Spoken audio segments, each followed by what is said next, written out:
हमारे सब्सक्राइबर पूजा जी ने जो हमें आज स्टोरी लिखकर भेजी है काफी ज्यादा खतरनाक और हमें एंटरटेनमेंट भी देने वाली है। तो और बिना किसी देर के आज की वीडियो को स्टार्ट करते हैं।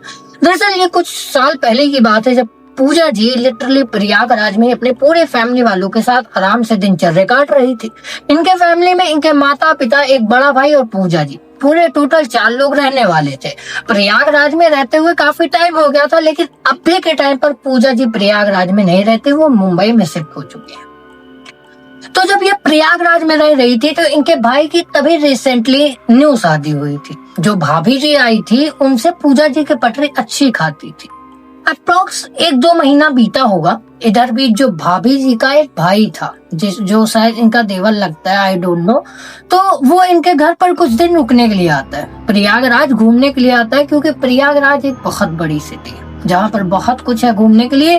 तो इनका भाई भी यही सोच कर आता है कि क्यों ना चलो प्रयागराज, अब वहाँ पर थोड़ा घूम कर आता हूँ, फिर अपना जो है जॉब वगैरह करूंगा। वो भी वैसे जॉब वगैरह करता था, थोड़ी दिन की छुट्टी थी, इसीलिए मन बना लिया था कि वो जो है प्रयागराज में आए। तो ये अपने इनके घर पर आता है अप्रोक्स। इसके 1-2 दिन तो बहुत अच्छी तरीके से बीतते हैं, काफी जगह घूमता है। उसकी काफी जान पहचान भी थी प्रयागराज में, काफी अच्छे खासे दोस्त भी बना रखे थे इसने। तो इसके साथ ऐसा क्या होता है, तीसरे दिन की बात है, ये रात को कोई तो भी मूवी देखने गया था। जब ये मूवी रात को देखकर अप्रोक्स रात के 12 बजे तक ये घर आता है और घर आते ही बिना किसी को कुछ बताए सो जाता है। और जब सुबह होती है, जब भाभी जी इसके पास चाय लेकर जाती हैं और इसको उठाने लगती हैं और बहुत ज्यादा उठाते हैं, उसके बाद भी इसका कोई भी रिस्पॉन्स नहीं मिलता। तो कहीं ना कहीं भाभी जी टेंशन में आ जाते हैं, कहते इसको क्या हो गया, ये उठ क्यों नहीं रहा है। बहुत उठाती हैं लिटरली, लेकिन ये उठ ही नहीं रहा था, बिल्कुल बस पड़ा हुआ है। तभी जो भाभी जी के भैया जी थे वो भी आवाज लगाते हैं कि क्या हो गया, ये क्यों नहीं उठ रहा। वो आते हैं इसको उठाने, और जैसे वो आते हैं इसको उठाने तो ये बड़ी अजीब तरीके से उठकर गुर्राने लगता है अपने भाई को देखकर। बहुत अजीब तरीके से, जैसा कोई जानवर या कोई कुत्ता नहीं गुर्राता, वैसे इसको देखकर बहुत बुरी तरीके से गुर्रा रहा था। आंखें में आंखों में थोड़ा लालपन था, और कोई तो भी जानवर की तरीके ये बहुत बुरी तरीके से गुर्रा कर अपने भाई को देख रहा था। अब भाई इसको पकड़ने के लिए दौड़ते हैं, लेकिन जैसे उसको पकड़ने के लिए दौड़ते हैं ये तुरंत उठकर अपने बेडशीट से बाहर की तरफ भागता है। ये देखकर पूजा जी और पूजा जी के मम्मी पापा भी आ जाते हैं कि क्या हो गया। कुछ किसी को समझ नहीं आ रहा था, ये हुआ तो हुआ क्या। अब ये लिटरली आंगन में पहुंच जाता है, और आंगन में पहुंचने के बाद बड़ी तबाहियां मचा रहा है। मतलब बर्तन पा रहा है तो बर्तन फेंक रहा है, झाड़ू पा रहा है तो झाड़ू से किसी न किसी को मार रहा है। बहुत हद से ज्यादा कंट्रोल नहीं कर पा रहा था, इसका भाई भी नहीं कंट्रोल कर पा रहा था।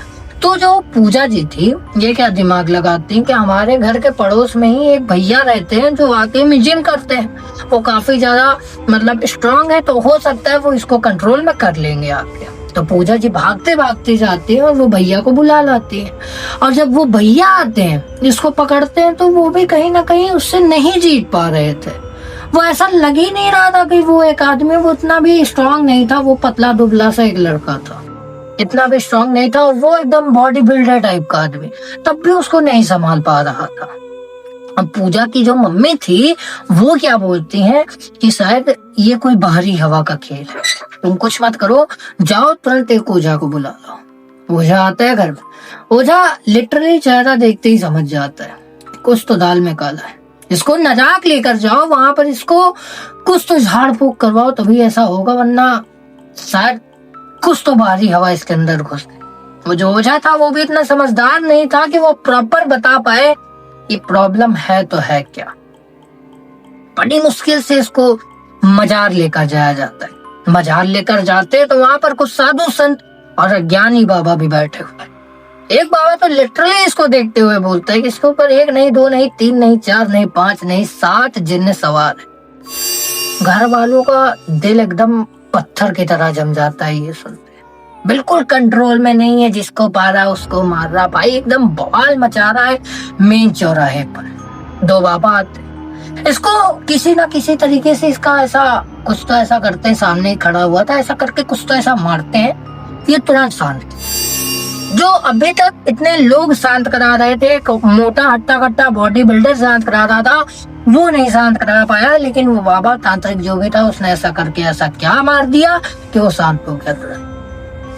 उसको ले जाकर बिठाते हैं और उसके ऊपर लिटरली कुछ पूजा अनुष्ठान मंत्रों का उच्चारण करते हैं। उसके बाद उसके अंदर से एक जिन्न निकलता है जो उसकी ही आवाज में क्या बोल कि मैं अपने एक पत्थर पर बैठ के सो रहा था और ये कमबख्त आदमी वहां पर आकर पेशाब, और मुझे इतना तेज गुस्सा आया, इतना तेज गुस्सा आया कि मैंने सोच लिया कि मैं इसको खत्म करूं। और इसीलिए मैं इसके अभी शरीर में इतनी तहस नहस और तबाही मचा रहा। बाबा और घर वाले जब ये सुनते हैं तो दंग रह जाते हैं कि ये क्या हो गया इसको। वो जिन्न को बड़ी मुश्किल से शांत कराते हैं और बोल कि इसके शरीर से बाहर जाने के लिए तुझे क्या चाहिए। वो जिन्न बोलता है मुझे कुछ नहीं चाहिए, मैं इसको अपने साथ लेकर जाऊंगा। बाबा जो तू भी कर रहा है कुछ मत कर, तेरे बस की कुछ नहीं है। मैं मरूंगा लेकिन मेरी 6 आत्माएं इसके अंदर हमेशा बसी रहे।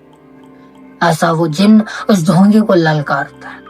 तब वो जो तांत्रिक था वो ऐसा इसका सर ऐसा बाल पकड़ता है और बहुत पूरी तरीके से नचा नचा के इसके मुंह पे जो ही विभूति मारता है।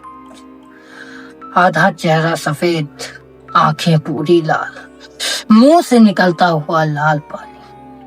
बहुत खतरनाक मंजर था अपने घर वालों के लिए इसको देखना।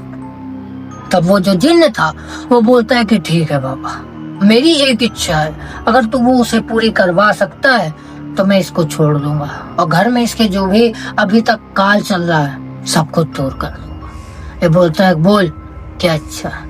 तो जिन्न लास्ट में इन टाइम पे क्या बोलता है कि जहां पर इसने मेरे ऊपर पेशाब किया था, जिस पत्थर के ऊपर, वहां पर आपको 7 किलो रसगुल्ले चढ़ाने पड़े और मेरे लिए एक नए कपड़े चढ़ाने पड़े।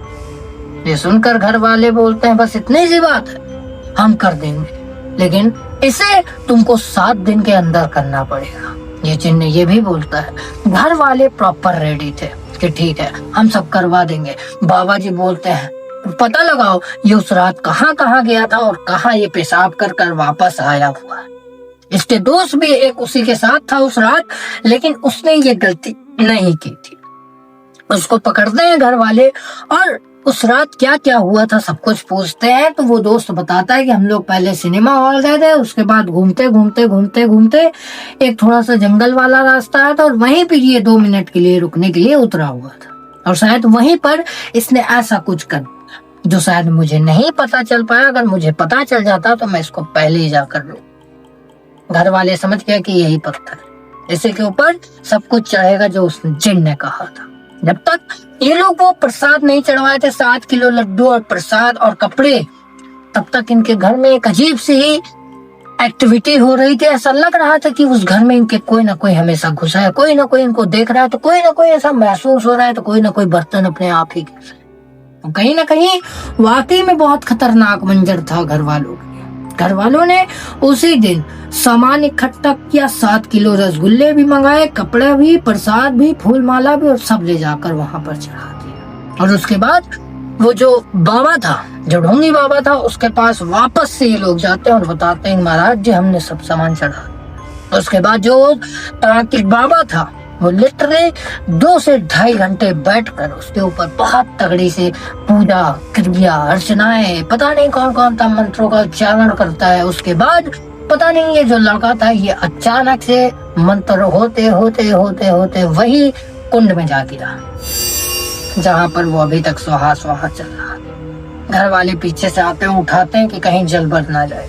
उठाते हैं उसको, वापस से उठाते हैं तो देखते हैं कि हाँ अब आंखें जो अभी तक लाल थी वो अब काली हो रही, शांत हो गया बिल्कुल।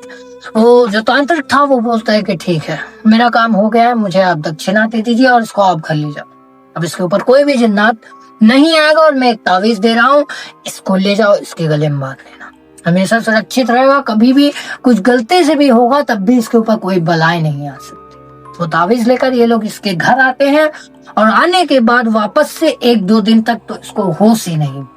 तीसरे दिन शाम को एकदम रात के टाइम पर इसको होश आता है।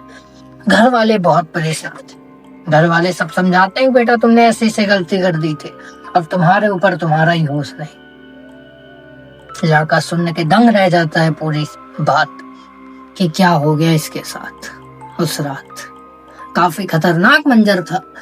उसके बाद धीरे धीरे टाइम बीतता है, ये प्रॉपर अपना वापस से रिकवरी करता है और घर वाले जो है आज भी इस बात को भुला नहीं पाए। बात काफी तो नहीं 2022 या 21 के मान सकते, ज्यादा पुरानी ये बात है।